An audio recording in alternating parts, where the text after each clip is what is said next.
इन्नमा यख्शल्लाह मिन इबादिहिल उलमा इन्नल्लाह अज़ीज़ुन गफूर। आज हम बात करेंगे अल्लाह तबारक व तआला के अस्माए हुस्ना में से 16वें नंबर के नाम पे।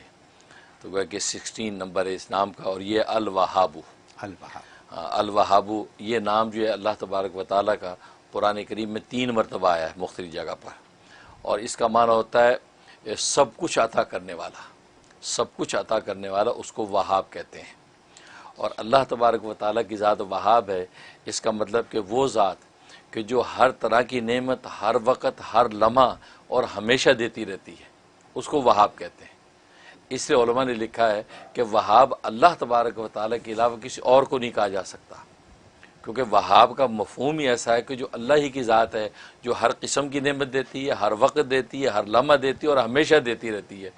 अब ये तो किसी बड़े से बड़े सखी दाता के अंदर ये तपड़ नहीं है, लिहाजा वहाब जो है वो अल्लाह के साथ ख़ास है।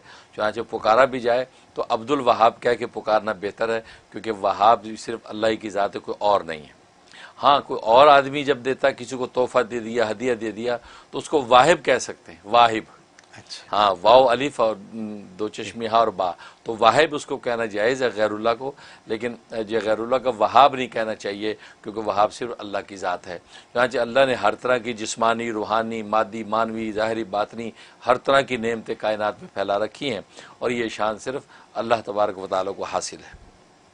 जहाँ तक इसके फ़ज़ाइल व फ़वाइद का ताल्लुक़ है, सबसे बड़ा एक फ़ायदा यह है कि अगर आप मुस्ताजब दावत बनना चाहते हैं कि अल्लाह मेरी दुआएं कबूल किया करें, तो इसकी बड़ी तासीर है इस नाम में।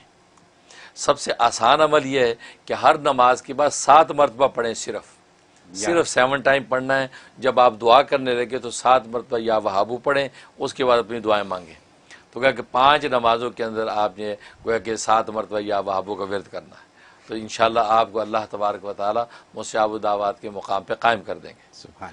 वरना इसी अमल को इस अंदाज से भी किया जा सकता है कि आपके नाम के जो आदाद हैं वो आप निकाल लें कि मेरे नाम के आदाद में 313 बन रहे हैं या 515 बन रहे हैं। अब उतनी तादाद में आप किसी एक नमाज के बाद, फजर की नमाज हो बहुत अच्छा है, या असर की नमाज हो तो बहुत अच्छा है, वरना फिर अपनी सहूलत से कोई वक्त रख लें, तो उतने जो है अदद के मुताबिक जो है इसका आप विर्द करें। और इसका जो अदद है वो 14 है, 14 इसका अदद है। हाँ, और इसका जो है वो मुफरद अदद जो है 5 बनता है, क्योंकि 1 और 4 को जमा करें 5 बनता है। तो लिहाजा किसी भी अमल के जब आप करेंगे इसको, तो 5 दिन में उसके असरात ज़ाहिर होने लगते हैं। तो ये इसमें ज़बरदस्त बात है। तो ये वहाब इससे पढ़ सकते हैं। और दूसरी इसके अंदर तासीर यह है कि अगर तंगदस्ती है, रिज़्क़ की फरावानी नहीं है, परेशानी है, उसके लिए 1414 दफ़ा का ये अमल ईशा के बाद का है।